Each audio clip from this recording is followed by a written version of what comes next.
Olá, sejam bem-vindos, bem-vindas e bem-vindes a mais uma ação online do SESC São Paulo. Meu nome é Tiago e eu faço parte da equipe de programação do SESC Santo André. Sou homem, não negro, olhos castanhos e os poucos cabelos que restam também. Uso óculos de grau e barba. Estou vestindo uma camiseta vermelha com o escrito 4P no centro dela e atrás de mim há uma janela com persianas semi-abertas do meu local de trabalho remoto em casa. Devido à pandemia do coronavírus, nós temos nos adaptado às novas formas de comunicação e relacionamento.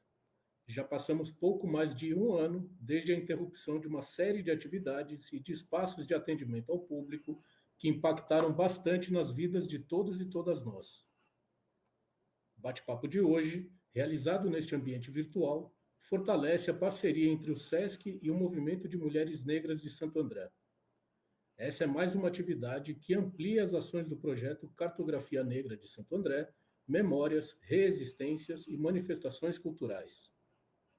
Esse projeto teve início no final do ano passado com o curso que visou o mapeamento de manifestações de agentes, protagonistas ou não, da cultura e dos movimentos negros da cidade, buscando também a identificação desse território como plataforma para a expansão do ideal de cidade equitativa defendida pelo movimento social negro.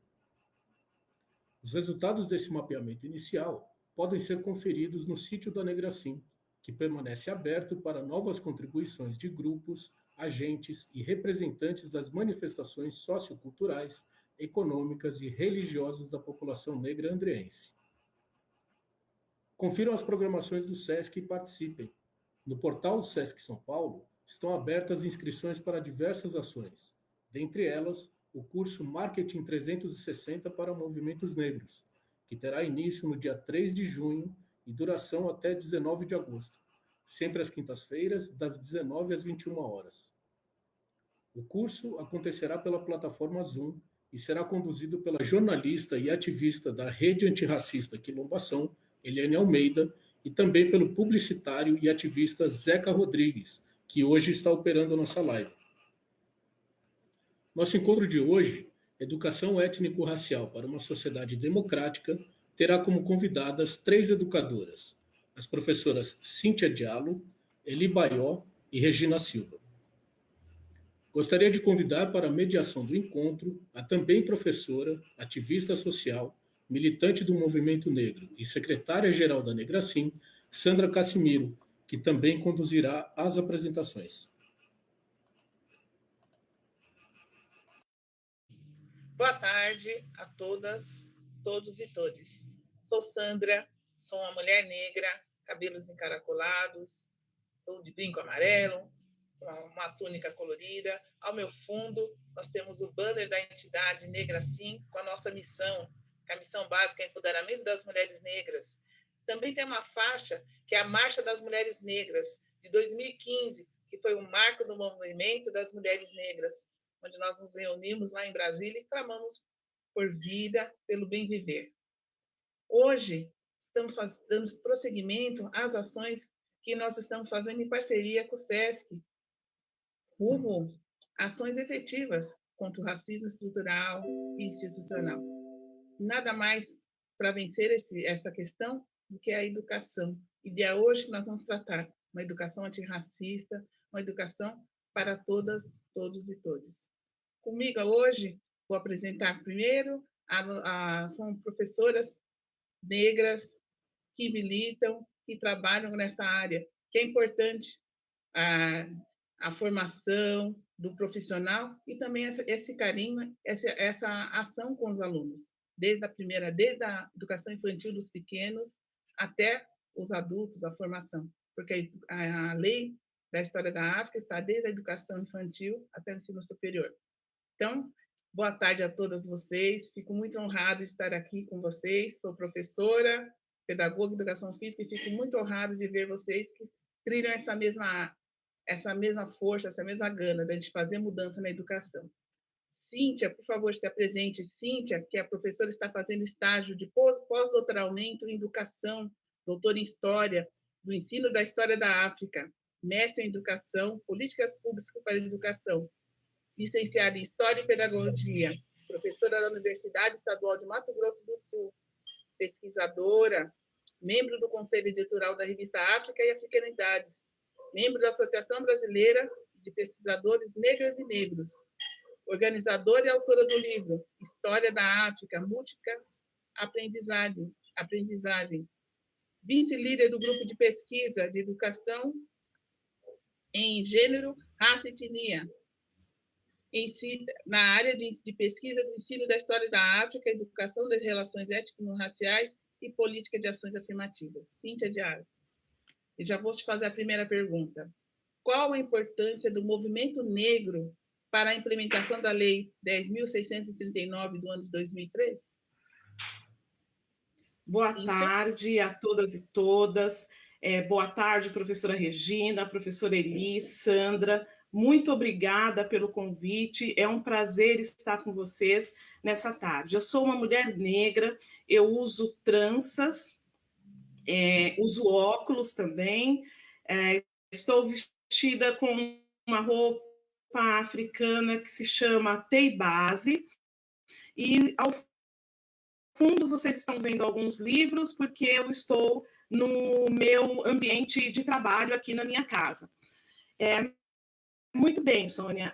Eu só queria fazer um ajuste no currículo. Eu já concluí o meu estágio de pós-doutorado, concluí no final de 2019, e sou professora adjunta na Universidade Estadual do Mato Grosso do Sul e coordeno também no Centro de Pesquisa em Gênero, Raça e Etnia.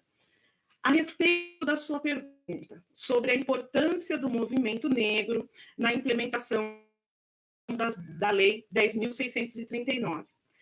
Para entender essa importância, é necessário que a gente recue um pouco no tempo histórico e tenha como marca, né, como marca a marca de análise, as primeiras organizações logo após a abolição. Então, logo após a abolição, nós vamos ter as primeiras agremiações e os primeiros boletins, né, informativos, o que se convencionou chamar de imprensa negra, e tanto as primeiras ações, as primeiras associações, quanto esse informativo que circulava no meio negro, já indicavam a necessidade da educação para o negro, para poder se inserir na sociedade, no mundo do trabalho, principalmente. Então, nós vamos ter, do início de 10,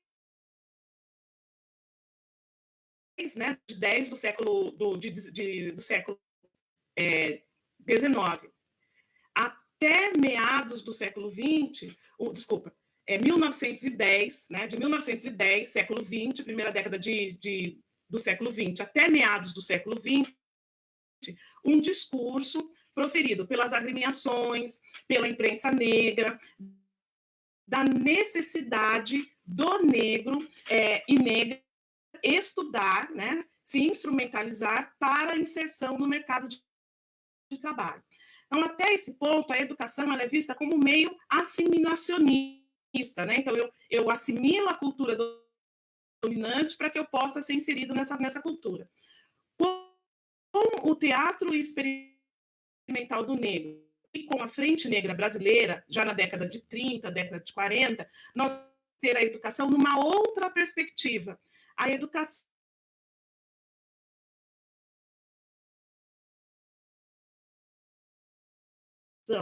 para a valorização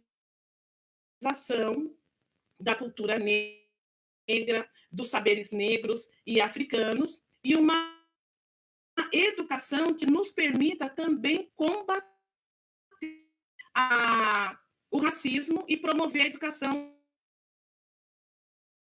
étnico-racial. De 40 até o momento que nós vivemos agora, nós tivemos múltiplas expressões do movimento social de mulheres negras e mulheres negras e mulheres de homens negros.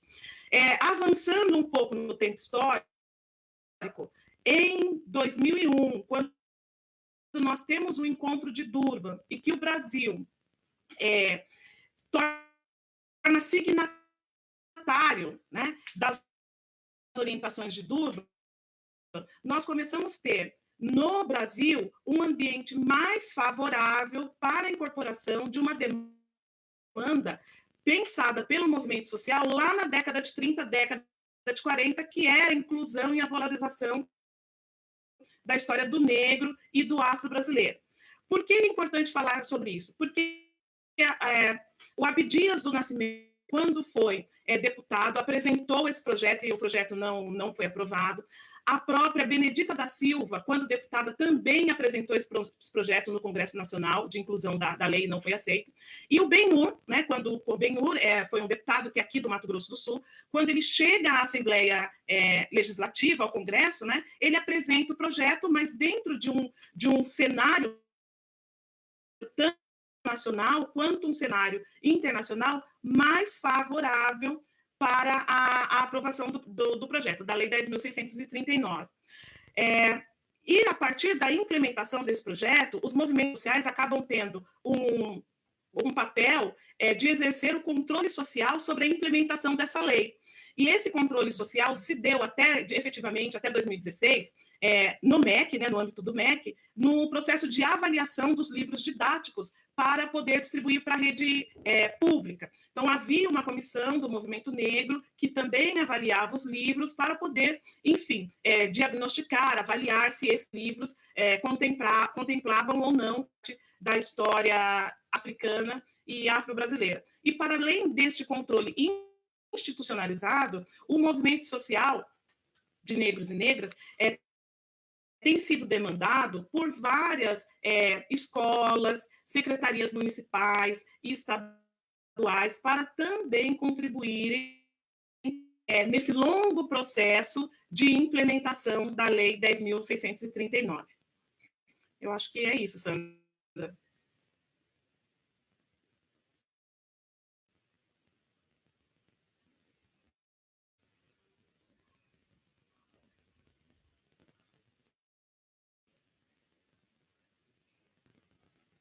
Microfone, Sandra.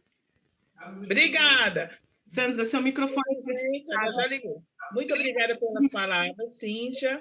Então, é importante a gente destacar a importância da mobilização. E também essa mobilização tem que continuar presente, porque esse ano a lei faz 18 anos, então a nossa necessidade agora está realmente implantada. Como pode ser, né? Há 18 anos ainda estamos discutindo a implantação efetiva dessa legislação nos currículos escolares. Então, Regina Silva, professora na rede municipal de Santo André, no centro e também professora no Centro Universitário Sumaré, mestra em educação histórica é boa, mestra em educação, história, política, sociedade, especialista em magistério do ensino superior, pós-graduanda em didáticas para implementação da BNCC, anos iniciais, pedagoga, socióloga, Regina, que tem um trabalho muito importante na Lei da História da África, desde as séries iniciais, na formação de novas professoras e professores. Gostaria que você se apresentasse e respondesse para nós o que as escolas devem fazer para fazer cumprir a Lei 10.639 em relação à história e cultura brasileira e africana. Por favor, Regina. Obrigada. Boa tarde a todos, todas e todes. Quero agradecer, em primeiro lugar, esse convite da Migraci, com a parceria com o SESC Santo André, para essa discussão que é extremamente fundamental, né? Necessariamente por conta desses 18 anos da Lei 10.639 e essa busca que nós temos pela sua implementação. Então, eu vou fazer a minha autodescrição. Eu sou uma mulher negra de pele escura, cabelo crespo, solto, uso óculos de grau com armação preta, estou usando fone de ouvido branco e o vestido estampado em tons de azul. Então, o que as escolas precisam fazer para cumprir a Lei 10.639, né, para que essa lei de fato seja implementada? O que é muito importante a gente falar, no caso das escolas, é a discussão do projeto político-pedagógico, que é o carro-chefe, é o documento guia de todas as ações e práticas das escolas. Se a escola não começa a fazer essa discussão logo no início do ano, reavaliando o ano anterior e pensando no que eles pretendem construir no ano letivo em questão, fica muito difícil ao longo do ano pautar essa discussão.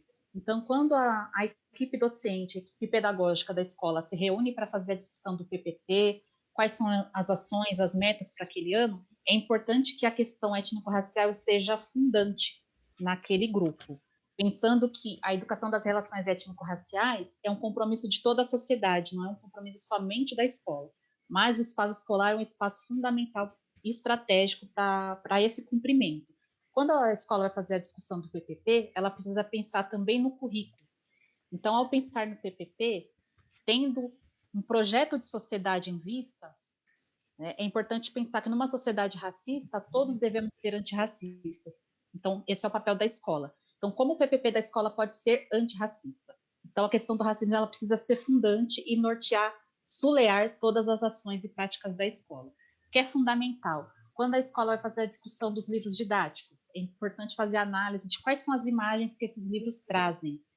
Trazem imagens estereotipadas, estigmatizadas em relação à população negra, então não é um livro que deve ser escolhido. Precisamos de livros que tragam imagens positivas relativas à história e à cultura da população negra, que não veiculem estereótipos, que tragam conteúdos que valorizem a história e a cultura africana e afro-brasileira, que não comecem a história do negro com o escravismo, com a colonização, porque a nossa história começa no continente africano, né, com reinos, com impérios, com cidades, com a ciência, com a matemática, com muitas descobertas.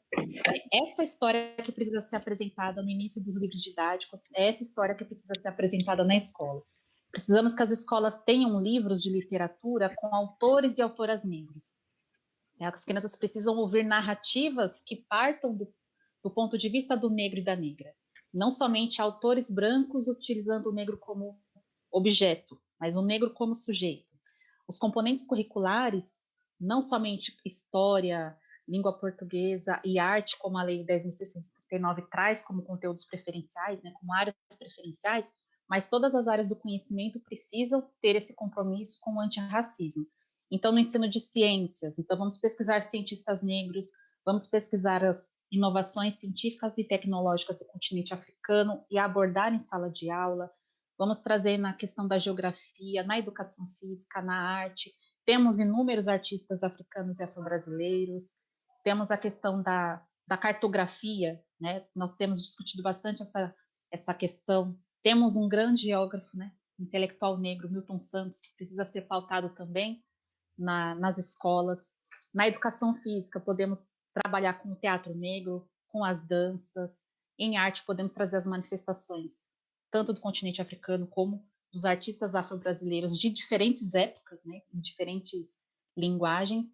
E é muito importante também que os professores trabalhem a sua linguagem, o seu discurso, porque o que nós vemos muitas vezes nas escolas é que os professores têm receio de falar a palavra negro e preto, e falam, você mais moreno, e as crianças com certeza vão ficar incomodadas também. Então é importante perder esse receio de usar o termo correto, né? De falar negro, falar preto, e naturalizar o uso desse termo.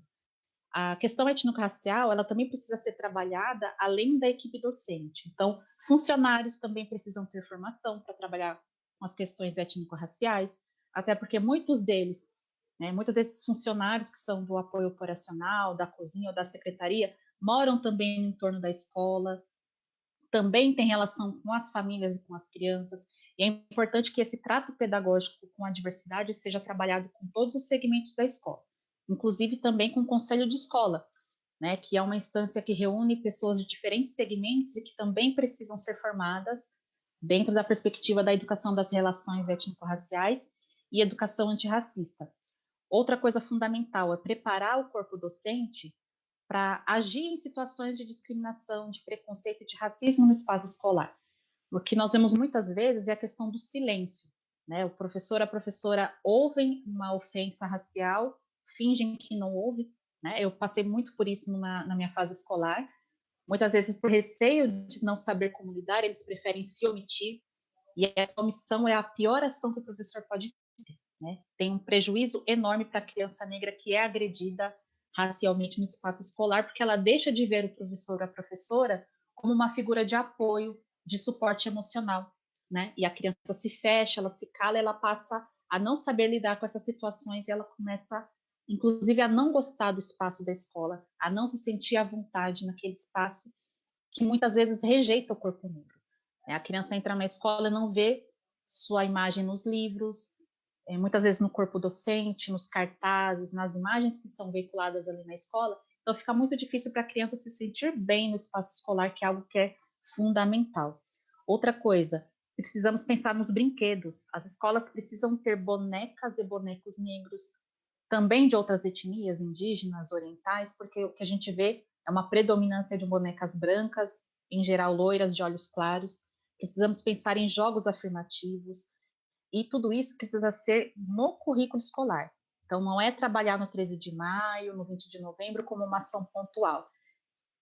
A questão racial ela precisa ser fundante do currículo escolar, do projeto político-pedagógico da escola, e estar presente em todas as ações, em todos os componentes curriculares, em todos os momentos. Dá para articular a questão da história e da cultura afro-brasileira africana em todas as áreas do conhecimento. Porque, por exemplo, a área de matemática, que muitas vezes tem uma resistência dos professores não conseguirem como abordar, é só pensar que a matemática surge no continente africano. Então, olha o leque de conteúdos que se abrem a partir dali. Né? Hoje temos uma área de estudo, né, da etnomatemática, que vai trazer bastante essa discussão, né, dessa contribuição do continente africano para o desenvolvimento da matemática. Então, essa discussão precisa fazer parte da escola, precisa fazer parte do currículo. Então, há uma série de ações que as escolas precisam começar a discutir no PPP para que essas ações sejam parte da rotina da escola, que elas não apareçam de forma pontual. Porque o grande problema é quando a questão racial ela vai ser trabalhada quando uma criança sofre racismo dentro da escola. Então, você corre atrás correr atrás do prejuízo depois que ele já foi feito, né? O dano já foi constituído. Então, precisamos ter uma ação preventiva. Então, é trabalhar de forma preventiva para que as crianças se informem sobre a história e a cultura afro-brasileira africana, os professores consigam trabalhar com esse tema no currículo escolar, né, em todas as áreas do conhecimento, em todos os conteúdos, para que as crianças negras se sintam bem, se sintam confortáveis no espaço escolar, se reconheçam nos conteúdos, nos espaços, nas imagens, nos livros, e que as crianças brancas também, elas vão aprender muito com isso. Inclusive, a questão de não se verem como universais, porque a criança branca, ela estranha, por exemplo, um livro com um personagem negro ou uma boneca negra, porque não faz parte do cotidiano dela, né? E é fundamental que em casa também essas crianças, né, não negras também tenham contato com brinquedos e livros com personagens negros, né? A escola é um caminho, né? É o espaço que também pode ser utilizado para formar essas famílias, mas é importante que as famílias também conheçam o seu papel, né, que a escola faça uma articulação, né, consiga também formar as famílias para trabalhar nesse sentido. Então, o desafio é grande, né? Não vamos dizer que é uma tarefa fácil, mas ela precisa ser iniciada o quanto antes. Né? E cabe ao corpo docente e à equipe pedagógica da unidade escolar, em caso de dificuldade, pedir apoio do poder público, né, da Secretaria de Educação, seja ela municipal ou estadual, fazer parcerias com membros da sociedade civil, que muitas vezes no entorno escolar nós temos escolas de samba, temos terreiros, temos movimentos sociais, temos escolas de capoeira, que são pessoas que vão poder também desenvolver uma parceria com a escola e construir um projeto político-pedagógico de fato coletivo, né, de fato comprometido com o antirracismo na comunidade. Obrigada, Regina. Obrigada, Regina. Então, a gente tem que sempre ter em mente o seguinte: para a gente conseguir uma sociedade democrática, uma educação antirracista, não é só o professor negro, só a professora negra, são todos, né? Todos, todas e todes. que nem a gente fala, corpo docente, equipe de apoio, o entorno da escola, é um time, e a família. Por isso que a gente tem que trabalhar também essa questão nas reuniões de pais. Então, a gente tem que tirar de mente aquela questão, chegou 20 de novembro, o professor negro que vai montar. Não, são todos.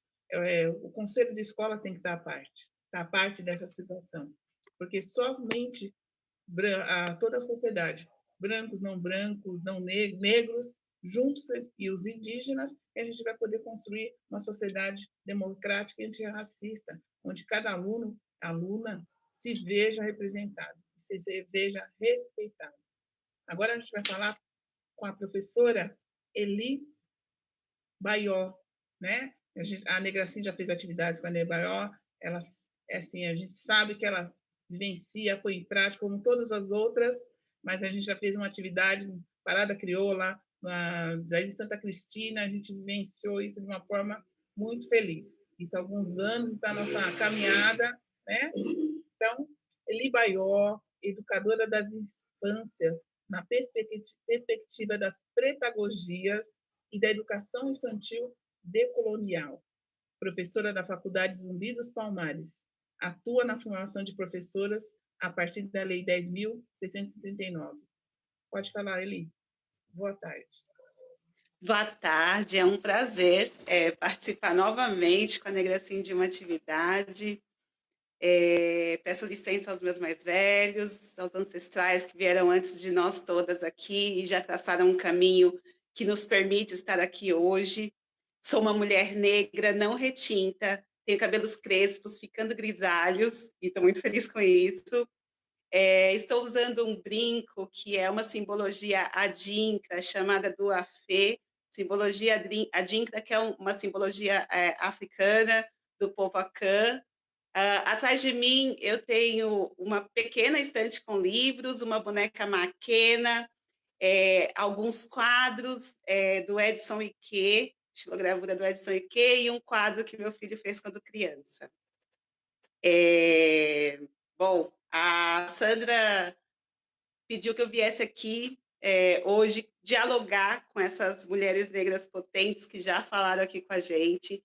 E eu inicio falando um pouco, né, do processo que vivencio com mais amplitude no momento, né, há alguns anos, que é a relação com a primeiríssima infância de creche, né? Então, os bebês de 0 a 3 anos, que no imaginário da nossa sociedade, a primeiríssima infância, enquanto educação, praticamente é silenciada, ela não existe enquanto processo educativo, né, no imaginário social, mas é um momento fundante da identidade de todo mundo, esse processo de quando o bebê chega ao mundo. Infelizmente, a gente pensa que não existe currículo, né? A sociedade vê muito, e a gente tem visto muito nesse momento de pandemia, o quanto a educação da primeiríssima infância, das crianças pequenas e bem pequenas, é entendida de forma equivocada, né? Porque é um momento muito potente. E como é que a questão das relações étnico-raciais e da legislação, que estamos aqui as três dialogando, né?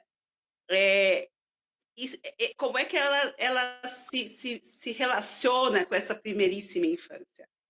Em questão de política pública, que eu queria iniciar falando em questão de política pública, nós temos todas essas questões que a Regina e a Cíntia trouxeram, né? A legislação, ela tem muita resistência negativa, né, em relação à prática no cotidiano escolar. Então, a legislação acaba sendo implementada em alguns pontos específicos. E a gente pensar que a gente está pensando em cartografias negras de Santo André, né, que essa atividade de hoje faz parte desse processo, a gente pensar nesse território, né, de Santo André e essa relação com essa legislação, essa relação com essa história e cultura africana, ela é bem complexa, né? É um território que se firmou mediante histórias que a gente pode chamar aqui a Chimamanda, né? Uma história única, né? É um território que se firmou muito diante de uma história única, E, apesar de a gente saber que vários territórios demonstram resistência à implementação dessa legislação na educação, eu sinto que Santo André tem algumas especificidades enquanto território de resistência a essa legislação. Então, o que a gente sente aqui no nosso território é uma dificuldade imensa de tornar isso uma política de Estado, uma política de rede, e aí eu retomo algumas palavras da Regina em relação ao currículo. Se isso não está no currículo, como é que a gente torna isso real ali na prática cotidiana, né? É muito difícil, e a gente precisa resistir, ser resistência, inclusive para colocar isso no currículo aqui em Santo André. Então, a gente tem essa dificuldade de implementar, pois o currículo da rede não prevê, né? E aí a gente pode pensar em diversas redes que tenham o mesmo comportamento em relação à cultura e história africana. E a gente tem também algo muito específico da primeiríssima infância, da primeira infância, da educação infantil, que é a questão que a legislação, em seu texto, ela traz ensino fundamental, né? Ensino médio e o ensino superior, né? E aí a gente perde um pouquinho enquanto infância, porque existe uma desresponsabilização nesse mesmo imaginário social que entende a educação infantil como um espaço de não currículo. Esse mesmo imaginário social entende que a primeiríssima infância é um território de não trabalho com uma educação antirracista, que não há essa necessidade. E quem está no território da creche, quem está no chão da creche, entende que isso é urgente, né? E aí, já vindo agora mais para a questão da prática pedagógica da creche em relação às culturas africanas e afro-brasileiras, eu venho dizer que essa desresponsabilização é irresponsável, sendo redundante, né? Porque qual é o momento mais essencial, né, da criança se sentir existência do que esse momento que ela está chegando ao mundo? Então, como que a gente concebe um território, um espaço escolar que, como disse a Regina, não reverbera essa existência das pessoas negras? Como é que a gente deixa essas crianças sem referência no momento em que ela está chegando no mundo? Como é que a escola da primeiríssima infância consegue se conceber sem uma ornamentação que contemple, né, como aqui as obras do Edson Ike, essa existência das pessoas negras, indígenas, né? A Regina trouxe várias existências que são silenciadas dentro do ambiente escolar. Como é que a gente concebe uma escola da primeiríssima infância sem a presença negra, sem a existência negra em sua imaginação, em seus contos? Como é que a gente entra numa biblioteca de um ambiente, de um território da educação da primeiríssima infância e consegue achar normal que não exista ali existências negras, que não existam livros que refletem essa existência? E importante também a gente falar que quando a gente fala isso, a gente não fala de uma existência, né, apenas pautada em alguns elementos da negritude. E com isso eu quero dizer o quê? Que muitas vezes, né, desde que a lei está aí, né, esses 18 anos conturbados que a gente vem vivenciando, a gente percebe que houve uma demanda, inclusive de editoras, de criar livros, né, livros infantis que tragam essa existência, mas que se pautam especificamente na cor, por exemplo. Né? A gente tem um caso clássico aí de Menina Bonita do Laço de Fita, que passa a história inteira falando da cor da menina. E aí, quando eu me apresentei aqui, quando eu fiz a minha audiodescrição, eu disse, eu sou uma mulher negra não retinta. E a gente tem lá na escola as mulheres, as meninas negras retintas, as bebês negras retintas e as bebês negras não retintas.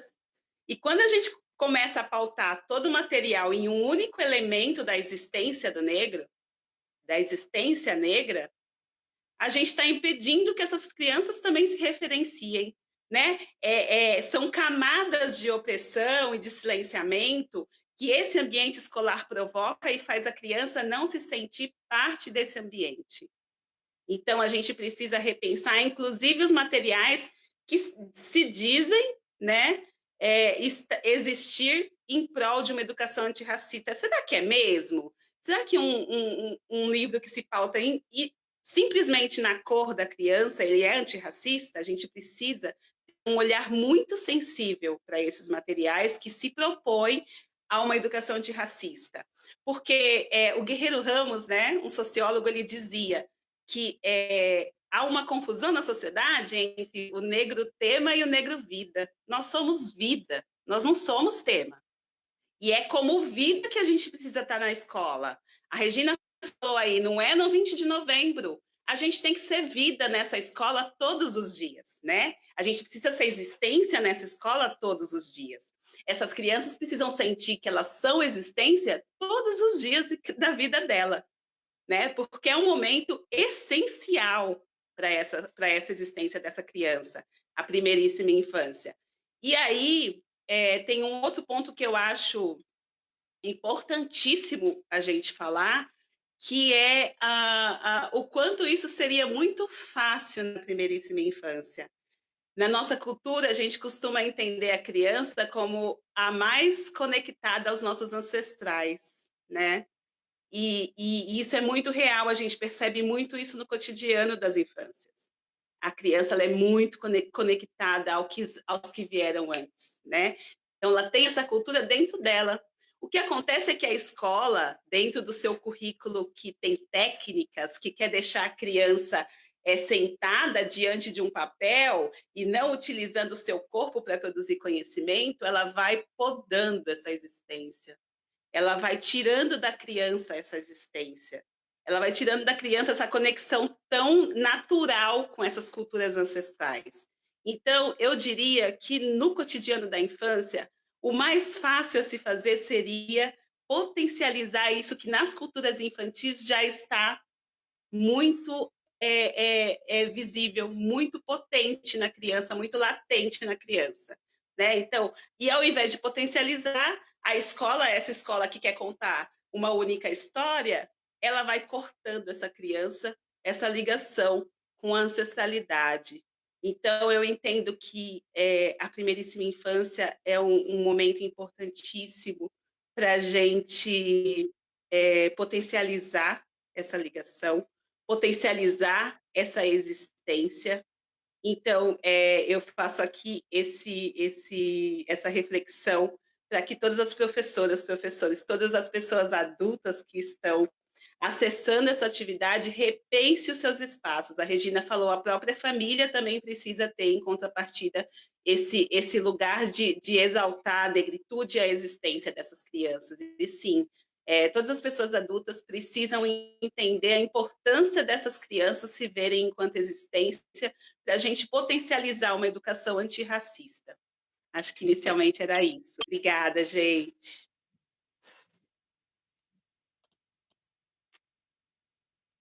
Obrigada, Eli. Isso. A educação antirracista é um processo de construção de todos. Não é fácil, mas a partir do momento que a gente implementa essas práticas, essas ações, os frutos vêm, né? E nada mais do que aquela frase que é dita: a criança não nasce racista, ela se torna racista. Então, é muito importante, desde a educação infantil, a gente ter esse olhar, ter esse compromisso. E é o compromisso de todos.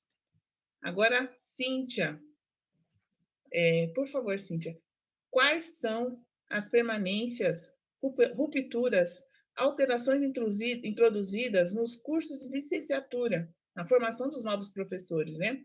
Como forma de atualizar a formação inicial desses professores e professoras para que esses possam atuar na educação básica, nas perspectivas da Lei 10.639 e dos pareceres, de toda essa legislação que fez para complementar essa lei. O que tem que ser feito nesse curso de fato, dona Cíntia? Por favor, professora, diga para nós. Tá certo, Sandra. Quando nós falamos em implementação da Lei 10.639, nós somos chamados a pensar como é que esses professores são formados. Lá em 2003, quando a lei foi promulgada e chegou no chão da escola, a grande questão era, e agora? Tem a lei, e os professores afirmavam não ter recebido nenhuma informação, né, nenhuma formação, né, inicial sobre a temática afro-brasileira, africana e a temática étnico-racial.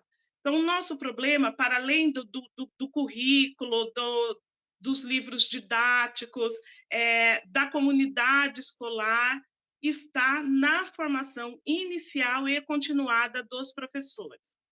Em 2004, nós vamos ter o Plano Nacional de Implementação do currículo, né, étnico-racial, das diretrizes do currículo étnico-racial. E em dos pontos da implementação está prevista, então, a mobilização do ensino superior no sentido de reorganizar o percurso formativo nas licenciaturas, incorporando história da África, afro-brasileira e educação para as relações étnico-raciais. Os dados que eu vou apresentar para vocês é de uma pesquisa feita aqui no Centro-Oeste sobre essa incorporação. Então, no Centro-Oeste, nós vamos ter, e aí o nosso objeto foram as universidades federais, 104 federais e estaduais, enfim, nós analisamos as universidades públicas. Nós temos 104 cursos de licenciatura na área de ciências humanas aqui no Centro-Oeste. Desses cursos, 48 deles não possuem nenhuma disciplina, seja ela obrigatória ou eletiva, acerca da temática que nós estamos discutindo hoje. E 50 cursos já incorporaram a temática. E aí nós temos que ter um cuidado nessa análise, porque os currículos na universidade, eles não podem ser mudados assim de ano a ano, né? Nós temos uma periodicidade para alterar esse currículo, mas mesmo fazendo essa observação, tendo em vista que nós já temos 18 anos de lei, já seria possível aqui no Centro-Oeste todos os cursos terem incorporado essas temáticas. Então, o que nós vemos aí de arranjos, né, o que tem sido incorporado são os seguintes conteúdos, né? De modo geral, vai aparecer a história da África, né? No que diz respeito às sociedades primitivas, às grandes civilizações do Nilo, às civilizações anteriores à chegada do europeu. Então, nesse ponto, nós já podemos pensar que é uma história que também demandada pelo movimento social, uma história anterior à chegada do europeu naquele continente, no território africano, porque a ideia que nós temos, como uma das professoras mencionaram, é que a história do negro começa com a história da escravização, e não é isso, né? É anterior. Depois, nós vamos encontrar alguns conteúdos no que diz respeito a sociedades, a política religiosa, sobretudo na África Ocidental, né? Em seguida, nós vamos encontrar muitos conteúdos na universidade acerca dos movimentos de resistência ao processo de colonização lá no continente africano e depois o processo de luta pelas independências. Ou seja, nos cursos de licenciatura, naqueles que estão que contemplam a temática, nós temos uma história do negro que se insurge, né, sobre a história do africano, sobretudo, que é insurgente e que questiona a matriz eurocêntrica do conhecimento, porque é uma história uma história formada a partir das rupturas e das rupturas e dos avanços do continente africano. Então, esse é um ponto positivo que nós encontramos nas licenciaturas.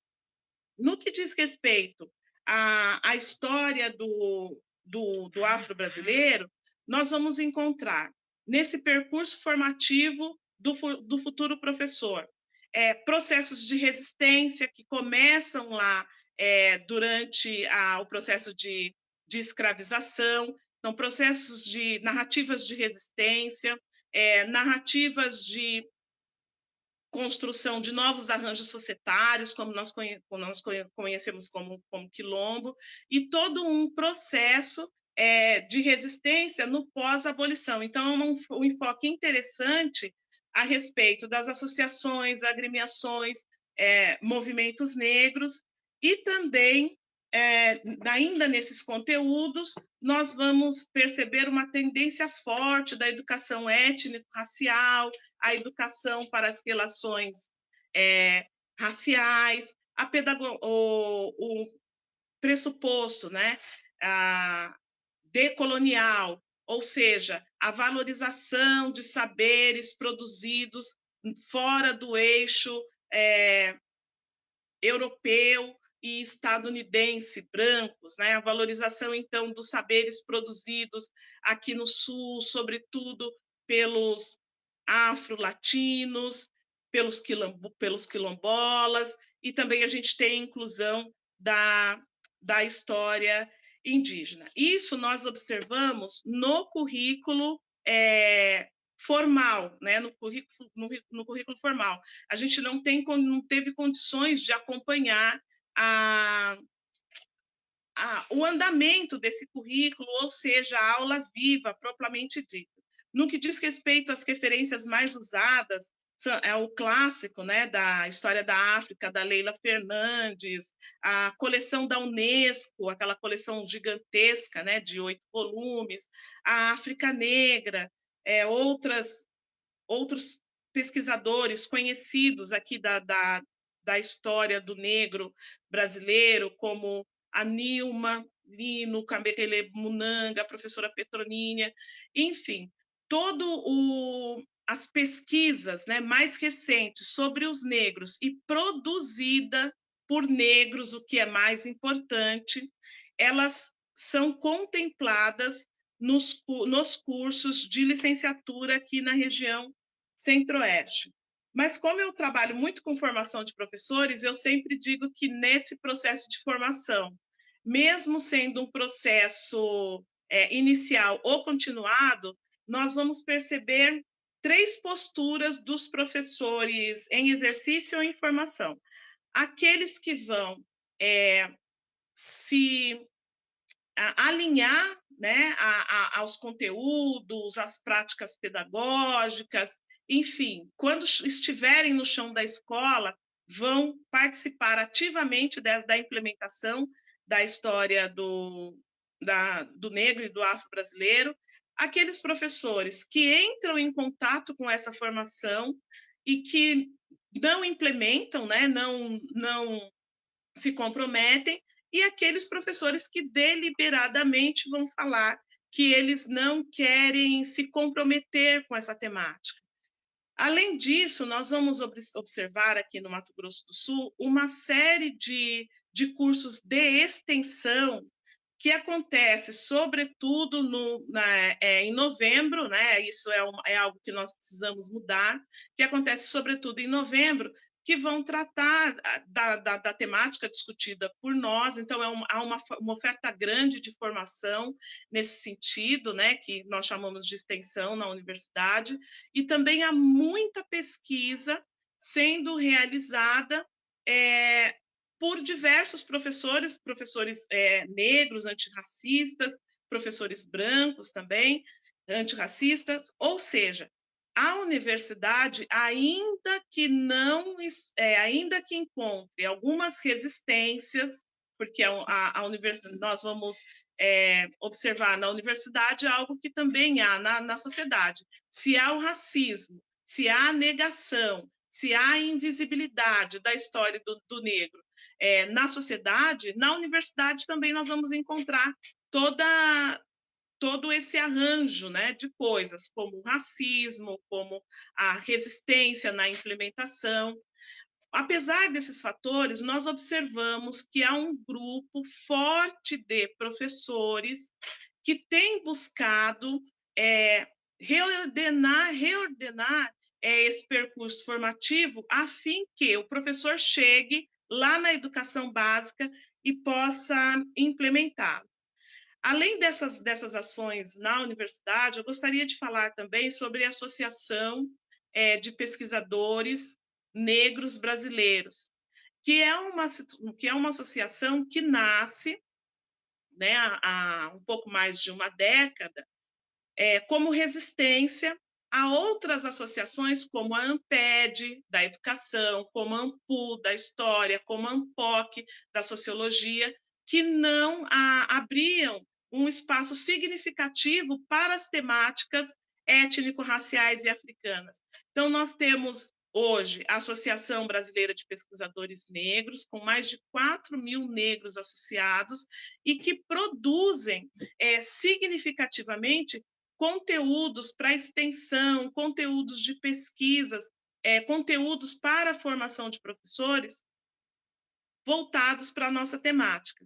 Então, o que eu tenho percebido, assim, que quando nós falamos do problema que encontramos na implementação, de fato encontramos o problema no chão da escola, né? A professora citou, olha, as temáticas étnico-raciais aparecem como um currículo, como algo turístico, né, no currículo. De vez em quando ele aparece. Mas isso não quer dizer que não exista um movimento forte de pessoas para que a implementação da temática aconteça. Talvez nós não tenhamos assim uma visibilidade, né, significativa, mas há muitos pesquisadores negros, pesquisadoras negras, aos pontos de resistências na escola.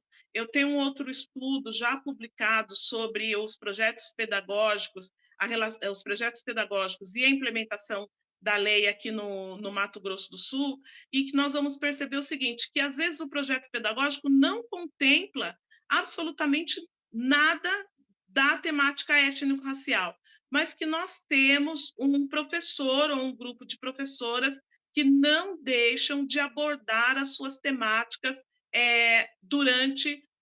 abordar essas temáticas durante as suas aulas ou durante o processo educativo. É claro que eu sei que as iniciativas individuais ou coletivas não surtem o mesmo efeito de uma implementação.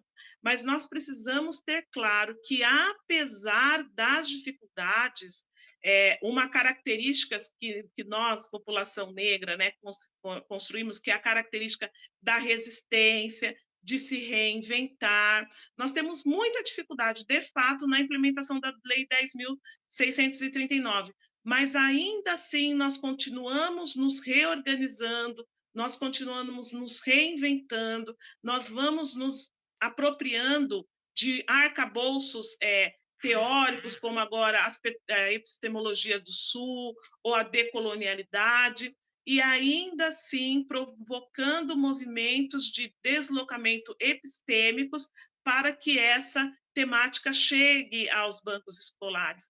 Esse momento que nós estamos vivendo agora é uma expressão de resistência. No momento em que nós estamos vivendo, desde 2016, o avanço do conservadorismo, né? O retrocesso de algumas políticas, nós estamos aqui discutindo a respeito da Lei 10.639. Então, já está quase terminando a minha fala. O que eu gostaria de falar concluir a respeito da universidade, que, sem dúvida, é um ponto de resistência, é um espaço por excelência da branquitude, da lógica eurocêntrica, da subalternização de outros saberes. Sem dúvida, a universidade é isso, mas também é um espaço de resistência, um espaço onde nós, professores, nos organizamos para que os nossos alunos, né, eu, sobretudo, que trabalho nas licenciaturas, tanto de humanas quanto nas licenciaturas de exatas, que há um esforço significativo para que essa temática chegue no chão da escola. Né? Cheguei aos meus 15 minutos, eu estou depois disponível para perguntas. Obrigada, Sandra.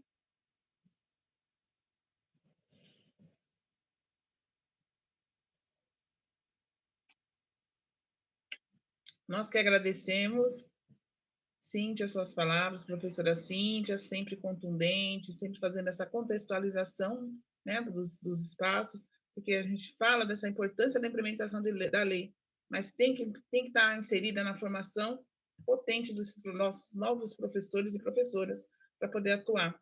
E como a sua fala de todas nós, professoras, professores que atuamos, é resistência, é difícil, mas não é impossível. Então, a gente tem que existir a resiliência que vem da nossa essência, enquanto né, da ancestralidade negra se faz presente, porque a gente tem que sempre avançar e fazer a mudança, porque senão essa sociedade não se transformará. Eli Baió, qual a importância da participação da comunidade escolar na busca por uma educação das infâncias antirracista e como essa participação pode acontecer? Eu vou até retomar do ponto que eu finalizei, né?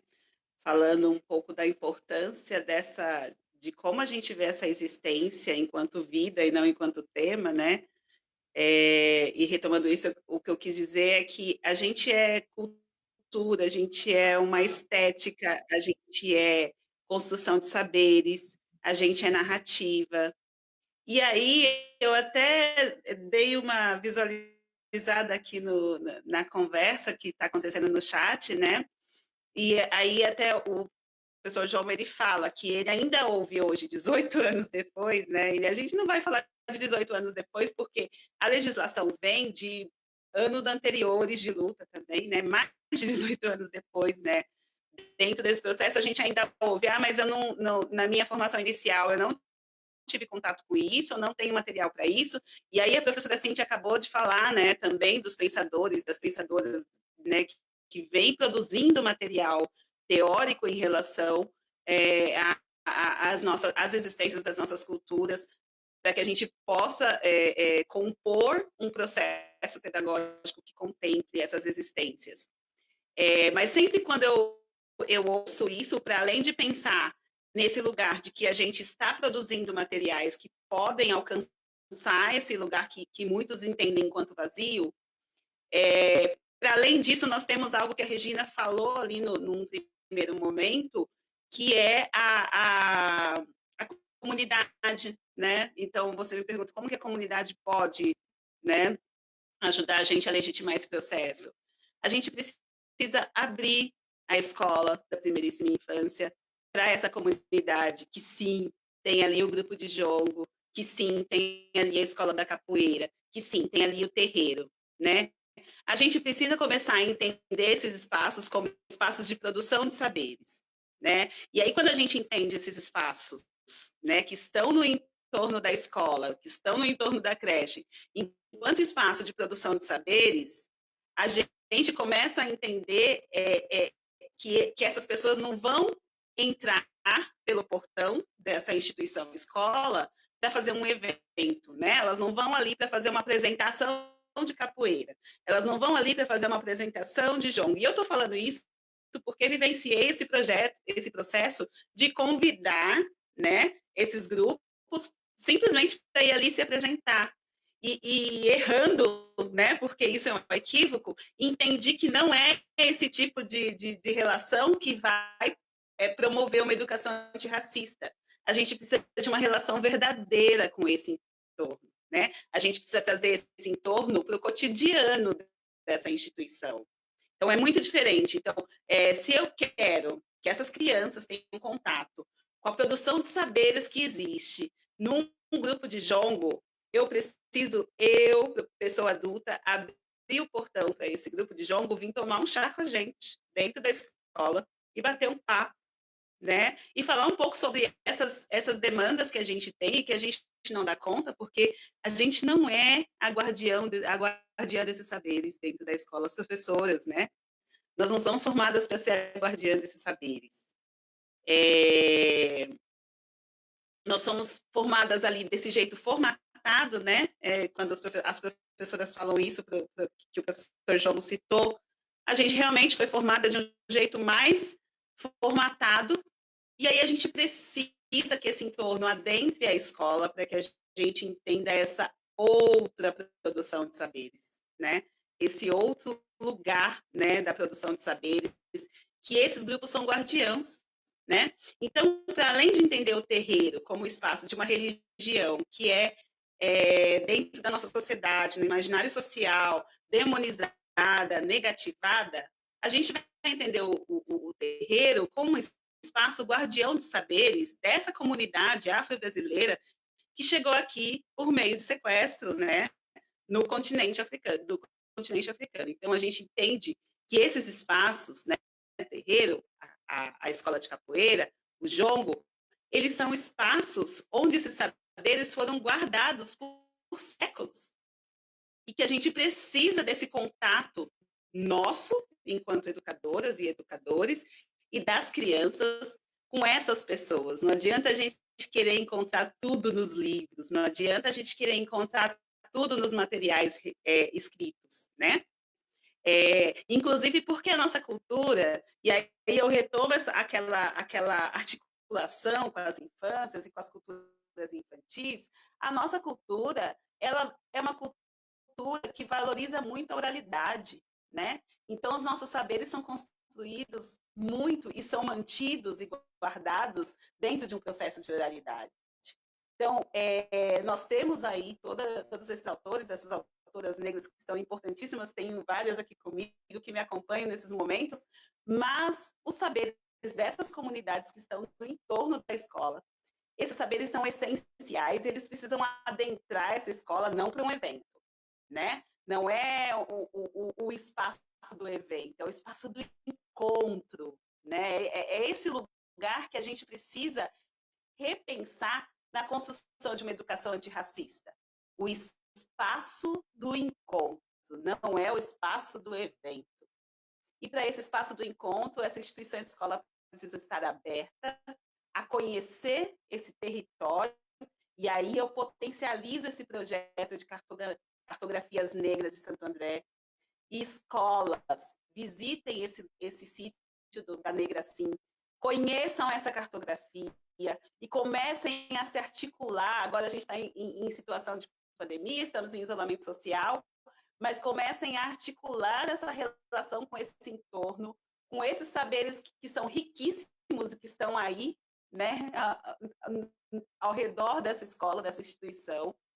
Comecem a articular essas relações, porque é assim que a gente consegue promover uma educação antirracista que respeita essa existência, para além de pontos específicos como a cor, né, a largura do nariz. Não é disso que a criança precisa saber, ela precisa se ver, né, dessa forma como existência. Mas ela precisa entender que, para além disso, esse corpo que é tão referenciado como sendo tema, ele é produção de saberes, ele é produção de narrativa, ele é potente. É isso que essas crianças precisam saber. E para saber disso, né, professoras e professores precisam se colocar nesse lugar de conhecer tanto os materiais produzidos por esses teóricos e essas teóricas que a professora Cíntia nos trouxe aqui, e a Regina também falou, mas também de conhecer a produção de saberes que está ali. A gente consegue ensinar política pública para crianças bem pequenas na creche, falando sobre o trabalho daquela moradora que é líder ali no bairro e que promove várias ações, né? E aí a gente pode trazer um Itã, né, da mitologia dos orixás, que também fala das mulheres, dessas mulheres potentes, né, de Oxum, né, de Oiá.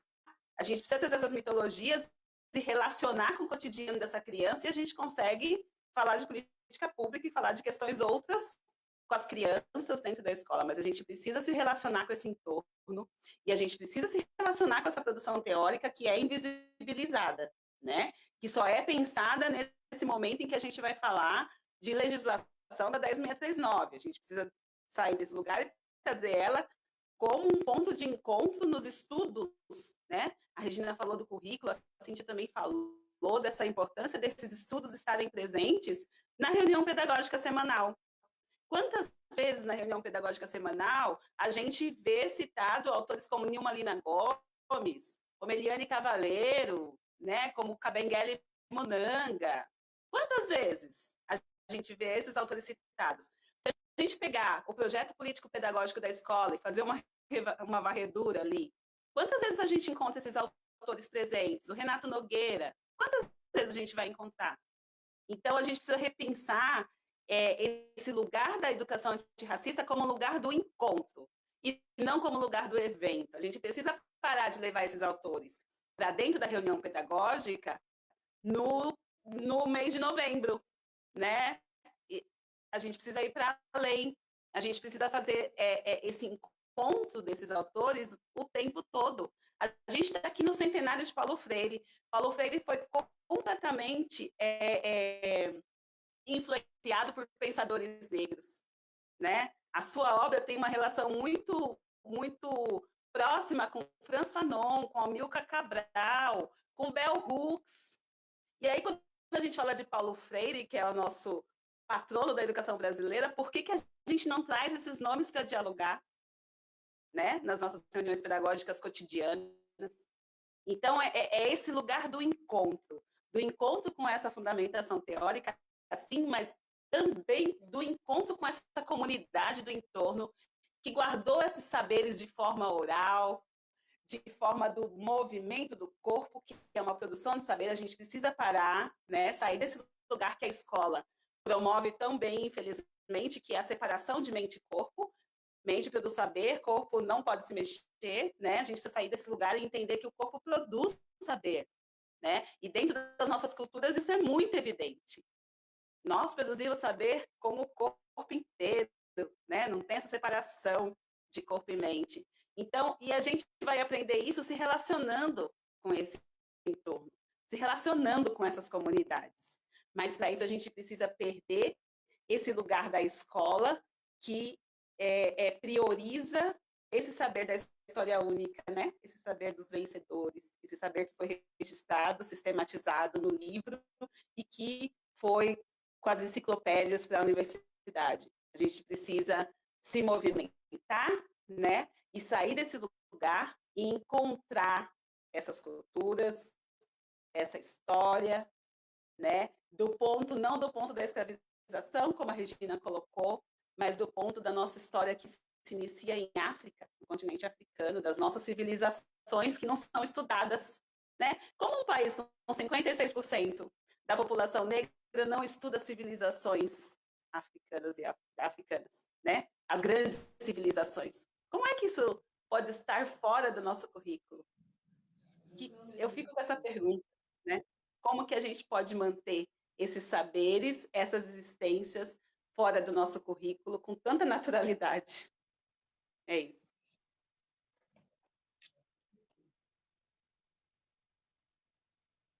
Obrigada, Eli. Esse encontro nosso, esse encontro formativo é para dançar essas questões mesmo, pensar que é um assunto, né, um tema, né, muito grande, e com a construção de todos, com a colaboração de todos, a gente vai aumentar aumentar esses saberes, esse modo de fazer. E agora eu vou te perguntar para a professora Regina Silva, qual o papel do poder público para garantir a efetividade da Lei 10.639 e quais têm sido os principais desafios, entre tantos que nós falamos, né, para os professores e professoras? Então, é a pergunta-chave, né? Porque estamos falando de tantas ações, focando na escola, na comunidade, mas tem um papel muito importante que é o papel do poder público, que, a meu ver, é o que tem mais omissão nesses 18 anos da Lei 10.639. Então, quando a gente olha aquele documento que é do Plano Nacional de Implementação da Lei 10.639, das Diretrizes Curriculares Nacionais, da Educação das Relações Étnico-Raciais, nós conseguimos localizar o papel de cada ente federado, né, o papel da União, dos estados e do Distrito Federal, o papel dos municípios, e ali a gente vê também o papel dos conselhos, dos fóruns, e pensando na cidade, né, estamos aqui em Santo André, pensar no papel, qual seria o papel do município de Santo André, do Poder Público Municipal, em relação a essa implementação, e também dos conselhos, que seria né, tem que ser a estratégia para aproximar a sociedade civil da gestão da cidade, né, ouvir a sociedade civil, envolver a sociedade civil na gestão. Então, pensamos aqui num processo que nós tivemos aqui em Santo André em 2016, com uma parceria da Secretaria de Educação com a Ação Educativa, que fez um movimento de formação das equipes gestoras, né, com o intuito de que as equipes gestoras desenvolvessem essa formação também com as equipes escolares, para capacitá-las, não somente a elas, mas também a comunidade, para uma avaliação, né, de algumas dimensões em relação às questões étnico-raciais na educação. E com essa autoavaliação com a participação de todos os segmentos da escola, professores e professoras, funcionários da limpeza, da cozinha, membros do conselho de escola, pais e mães, inclusive as crianças, jovens e adultos, né, que também são importantes de serem ouvidos, nós conseguiríamos ter um diagnóstico de como está em cada unidade escolar e como estaria na rede o trabalho com a educação das relações étnico-raciais, como está a discussão do racismo na escola, a questão da infraestrutura, dos materiais, da formação, enfim, das relações. Só que foi um processo que foi interrompido, né? Ele foi elaborado, foi discutido, planejado para ser um processo de Estado, né? Então, ele atravessaria gestões, independente do partido no poder, independente da figura no executivo. Esse processo deveria caminhar com algumas ações pontuais ali de monitoramento, de avaliação, até para que as escolas conseguissem diagnosticar onde elas deveriam agir, com quais segmentos elas deveriam desenvolver parcerias, e para que o poder público também conseguisse ter esse olhar micro e macro na cidade para organizar suas políticas públicas em relação à questão étnico-racial na educação. No entanto, esse processo, né, foi interrompido, poucas escolas aderiram, poucas escolas ainda continuam fazendo esse processo de avaliação. A escola em que eu atuo, por exemplo, não tocou mais no assunto, né, e aí nós temos que a gestão, né, a cidade de Santo André, de certa forma, abandonou essa metodologia. Então, nós não temos como saber quais são os reais problemas da cidade de Santo André em relação ao trabalho com a Lei 10.639, não temos como saber quais são as demandas em relação à formação de professores, em relação aos materiais, o que as crianças, jovens e adultos sentem em relação ao racismo no espaço escolar, e dessa forma fica difícil pensar em políticas, né? Fica difícil pensar em planejamento sem diagnóstico. Então, é algo que precisa ser retomado, pensando aqui na cidade de Santo André. Além disso, qual é o papel do poder público, independente da instância, seja ela municipal, estadual, né, o Distrito Federal e a União? É fazer um trabalho de orientação às escolas para a implementação da lei, desenvolver formações continuadas, porque nós temos professores e professoras ingressantes, mas também temos professores antigos, então os saberes são muito diferentes. Alguns professores que são ingressantes já tiveram no currículo da pedagogia ou da licenciatura, em sua formação inicial, as questões da educação das relações étnico-raciais, mas, em geral, os professores mais antigos não tiveram qualquer discussão dessa na sua formação inicial, então é um papel do poder público desenvolver essa formação de forma continuada, né, para que os professores e professoras estejam bem formados, capacitados e se sintam seguros para desenvolver esse tema no cotidiano escolar. Desenvolver essas formações e orientar essas ações é um papel do poder público, assim como ter um orçamento, né, ter recurso orçamentário para implementar essa lei, porque essa lei a gente não implementa sem formação continuada, a gente não implementa sem investimento na produção de materiais, que é um papel também do poder público, produção de materiais didáticos e paradidáticos. A cidade deveria ter um relatório anual para informar a população de qual é o andamento dessa implementação, quais são as dificuldades, quais são os avanços, e nós não temos. Deveria ter também uma equipe técnica dentro da estrutura da Secretaria de Educação para pautar as questões da diversidade étnico-racial, nós não temos, né? Muitas vezes o município não tem dessa equipe, embora Santo André tenha muitos professores e professoras formados fora, né, da rede, que tenham a capacitação técnica para desenvolver esse trabalho. Mesmo que as cidades que não tenham, o que elas podem fazer? Fazer parcerias com instituições, organizações não governamentais que possam fazer uma parceria para a realização dessa tarefa, mas nenhuma coisa nem outra é feita. Não há a equipe técnica na Secretaria de Educação para pensar as questões da diversidade e também não há o desenvolvimento de parcerias com instituições que possam fazer, né, essa ponte para implementar essa formação. Não temos materiais, temos o quê? Livros que fazem parte de programas do MEC, como o Programa Nacional de Biblioteca Escolar. Muitas vezes nós recebemos um formulário com um catálogo com as publicações em geral que o Ministério da Educação está disponibilizando para as escolas, mas dentre essa gama de livros, a seleção deve ser feita por todo o corpo docente e muitas vezes, não havendo essa discussão na escola, o corpo docente também não vai ter esse olhar para fazer essa escolha também pensando nas questões étnico-raciais, então a escola continua recebendo mais do mesmo, né? Títulos de autores consagrados da literatura infantil, literatura infanto-juvenil, mas que nem sempre abordam a questão étnico-racial, embora nós tenhamos muitos escritores e escritoras negros, indígenas, que têm um trabalho sensacional, né? Tem livros que são, inclusive, premiados dentro e fora do Brasil, mas que não estão chegando às escolas. Então, qual que é o que a gente precisa fazer? Eu compro muito livro, né, para conseguir trabalhar com os meus alunos, porque a escola não tem tudo que eu preciso.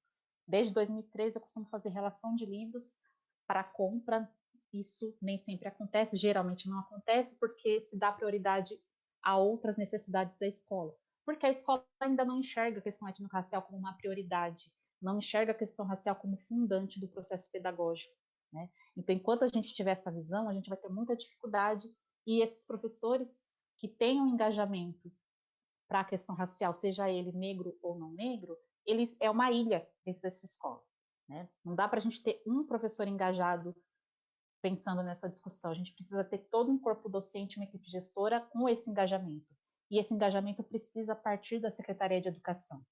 O que a sociedade civil precisa fazer, os professores precisam fazer, quando observam que o poder público não tem cumprido o seu papel? Procurar outras instâncias. Um exemplo é o Conselho Municipal de Educação, que é um trabalho que eu tenho feito agora. Procurar o Fórum Municipal de Educação, que são instâncias que também podem cobrar do poder público ou fazer parcerias com o poder público para colocar a implementação, enfim, em vigor. E que isso tudo também está nesse plano de implementação, né? Tem o papel dos fóruns, tem o papel dos conselhos, que também está ali em orientar as escolas, produzir materiais, fazer parcerias com o poder público e fiscalizar as escolas municipais, estaduais e particulares, porque a gente fala muito sobre essa discussão da questão racial nas escolas públicas, onde a gente vê muitas ações acontecendo, mesmo que pontualmente, né? Às vezes em algumas escolas são algumas turmas trazendo essa discussão, né? Não a escola como um todo. Mas e as escolas particulares? Elas também são obrigadas a cumprir a Lei 10.639, também são obrigadas a ter materiais didáticos, a ter a formação de professores, a ter essa discussão com seus alunos, né? Suas famílias em relação a isso. Mas quem fiscaliza? Né? Se o poder público muitas vezes não faz isso com as suas próprias escolas, imaginem com as escolas particulares. Né? Mas é importante que a sociedade civil tenha esse engajamento, tenha esse compromisso e faça essa fiscalização também, cobre. Né? Então, o seu filho ou sua filha estuda numa escola particular ou numa escola pública, converse com o professor e com a professora. Vocês trabalham conteúdos relacionados à história da África, à história cultural afro-brasileira e africana? Se a resposta for não, questione o porquê e cobre que isso seja feito. Pesquise a legislação, leve a lei lá na escola e cobre essa implementação. Vá ao Conselho Municipal de Educação, faça uma denúncia, participe de reuniões de conselho, de fórum municipal, faça reclamações na Secretaria Municipal, na Secretaria Estadual de Educação. É importante que toda a sociedade tenha esse engajamento. Não dá para a gente esperar que um professor em cada unidade escolar que tenha esse engajamento tente levar todo esse trabalho. Porque o trabalho feito esse ano com uma turma, ele não vai ter consequência no ano seguinte, porque a criança muda de sala, muda de professor, muda de período. A gente precisa ter uma escola antirracista, ter uma rede antirracista e totalmente voltada para essa implementação. Enquanto a questão racial não for considerada fundamental para o poder público, não for considerada fundamental para as equipes escolares, pouco a gente vai avançar em relação a isso na sociedade. Então, cabe cobrar. Na pergunta em relação aos desafios, né? Quais são os principais desafios para os professores? A palavra-chave que eu vejo é formação. Tem pessoas que têm interesse em trabalhar as questões étnico-raciais, mas não sabem como. Elas precisam ser formadas para isso. E elas precisam ter essa formação em horário de trabalho. Né? Nesse período de pandemia, eu tenho feito vários cursos de universidades de vários estados, até pela questão de ser virtual, mas precisamos pensar que nem todo mundo tem esse tempo.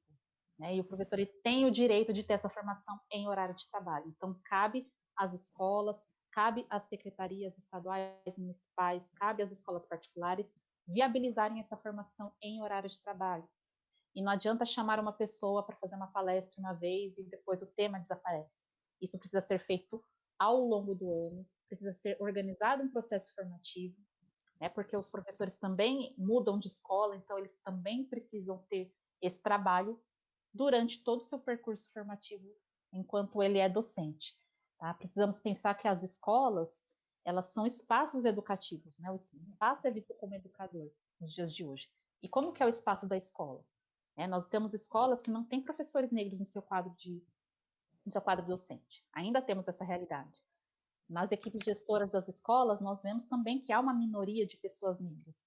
Isso tudo complica esse processo de implementação, porque, em geral, quem acaba levando mais a discussão das questões étnico-raciais para as escolas são as pessoas negras, porque elas sentem o racismo na pele e elas acabam pautando essa questão. Mas é um compromisso também de professores e gestores não negros, né? Está nas diretrizes curriculares nacionais, da educação das relações étnico-raciais, então é um compromisso da educação básica como um todo, é um papel também das instituições de ensino superior, levar essa discussão, pensarem nessa discussão na organização do currículo, na elaboração dos planos de ensino. Eu tenho a atuação também, né, além de trabalhar com a educação infantil e os anos iniciais do ensino fundamental, atuo também no ensino superior e tenho levado essa questão em todas as aulas. Independente da disciplina que eu vou desenvolver, a questão racial ela perpassa todo o conteúdo.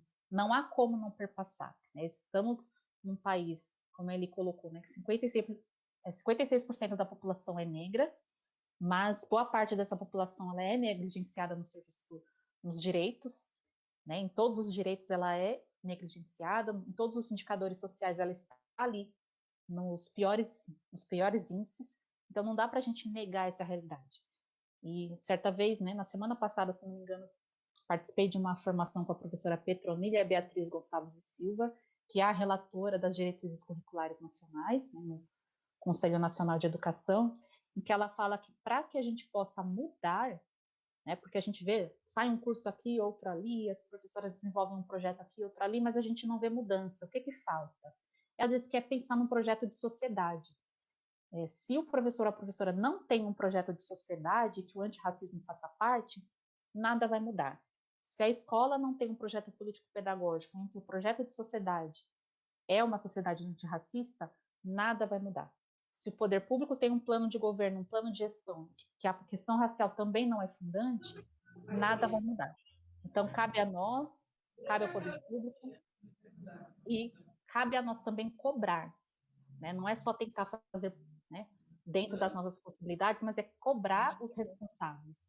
Fazemos muitas coisas, né? A Eli tem esse trabalho também, de muitas vezes somos convidadas por algumas escolas para fazer alguma formação, isso é feito de forma voluntária, de forma gratuita, mas o poder público tem um compromisso de disponibilizar orçamento para que as escolas tenham formações contínuas, né? Tem uma sistematização de uma formação, e não só algo pontual, não só algo ali em novembro, que aí toda a sociedade tem falado sobre a questão racial, e as prefeituras organizam, né, um evento, né, chamam ali um artista negro, ou